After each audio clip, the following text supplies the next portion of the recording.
So, Professor Nyhan, this delayed count is coming. We've known it was going to come for many months now because of this pandemic, because so many people will vote by mail in record numbers. So we get to election night, we have the vote that we can count that night, and we now know that because even some ballots in some states aren't even opened until Election Day, it's going to take, there's no question about whether it will or not, it's going to take some days or perhaps weeks. What Donald Trump laid out yesterday, the president said, in that space, here's what I'm going to say. I'm going to say we shouldn't have had mail-in voting. Here's one story. He'll have an anecdotal story about something that happened in one state and use that as evidence that mail-in voting is fraudulent. So what do you see as a professor of government happening in that space from Election Day until date unknown when all the votes are counted? I don't think we have any idea. Barton has laid out the possible scenarios, and they're very grim. It's going to be essential for the public to demand a fair and complete count in that moment. That is the ultimate constraint on potential abuses of power in that time. It's a period of unique vulnerability, that period between when the votes are first cast and when we have an ultimate resolution.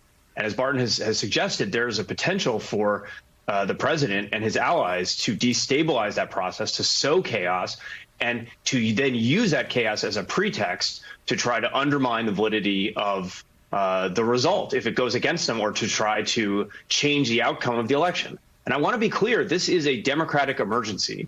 Sometimes you see things on television and maybe they're hyped up a little more than people think. This is something that experts are incredibly alarmed about. My colleagues who study the erosion of democracy in other countries are terrified of what they're seeing in the United States. This is straight out of the textbooks of how countries slide out of democracy and into authoritarianism.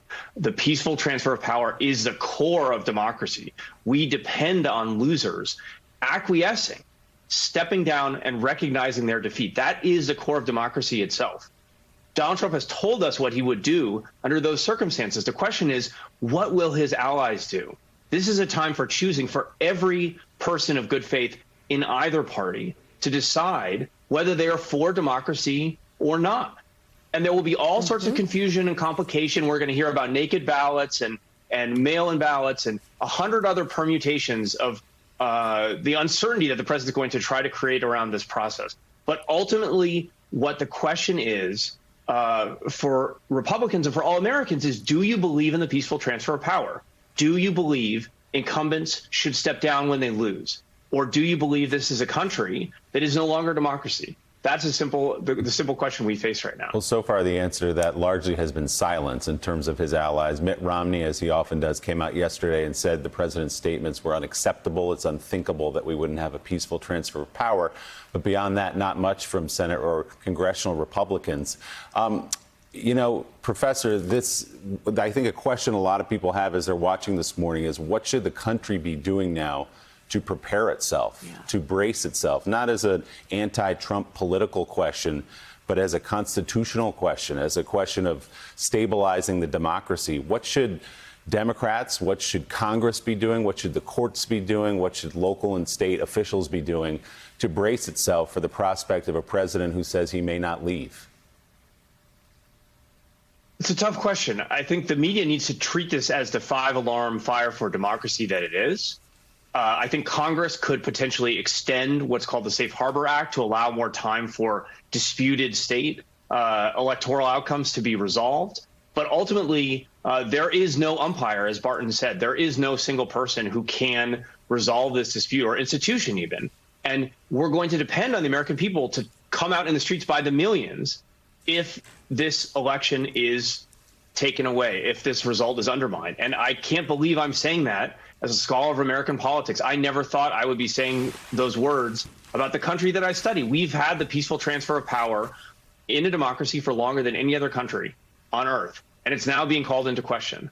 These are very serious times, and I hope Americans of all political persuasions will understand that this is the bedrock of our system. Mitt Romney can't be the only person who speaks out against this. It has to be everyone. And if Trump's allies do abandon him, that will make a difference, right? He's floated many possibilities over the months and years since he took office that he hasn't followed through on because his allies weren't willing to back him. That's what's going to be critical in this moment. Donald Trump has told us who he is. Everyone else needs to decide ultimately whether they're on his side on this critical question of whether we are actually a democracy or not.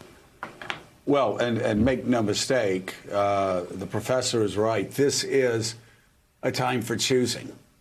This is a time, today actually is a time, because we know with Mr. Gelman's article that actually a lawyer representing the Trump campaign had gotten together in Wisconsin to talk about what they were going to do to respond, to do whatever they needed to do to suppress votes to get Donald Trump reelected. Today is the day for the speakers of the House in Wisconsin, Michigan, Pennsylvania, and Florida to all come out and say, and the Senate majority leaders, Republicans all, to all come out and say that they will respect the vote of the people of the states of Wisconsin, Michigan, Pennsylvania, and Florida. And they need to do that today because we have a president who has once again said he's not going to respect the peaceful transfer of power. And now reporting that he wants to use state legislatures to undermine the will of the people in America. And let's emphasize what the professor just said. For Trump allies, the question for you today is, do you believe in democracy? And it's pretty simple. It's a very simple question, and our country depends on your answer. And secondly, I want to rephrase what the professor said in terms of where we are right now, because this is a textbook example, he said, of how a country slides out of democracy and into an autocracy. This is how it happens. It's happening right now. It is a five-alarm fire. Staff writer at The Atlantic, Barton Gellman, everybody should read his piece. Thank you very much. It's entitled The Election That Could Break America, and professor of government at Dartmouth College, Brendan Nyhan. Thank you as well. And still ahead on Morning Joe, we're going to run through the grand jury decision out of Louisville, Kentucky, that doesn't charge any officer with the death of Breonna Taylor, but did issue one indictment for endangering her neighbors. You're watching Morning Joe. We'll be right back. Thanks for checking out MSNBC on YouTube, and make sure you subscribe to stay up to date on the day's biggest stories. And you can click on any of the videos around us to watch more from Morning Joe and MSNBC. Thanks so much for watching.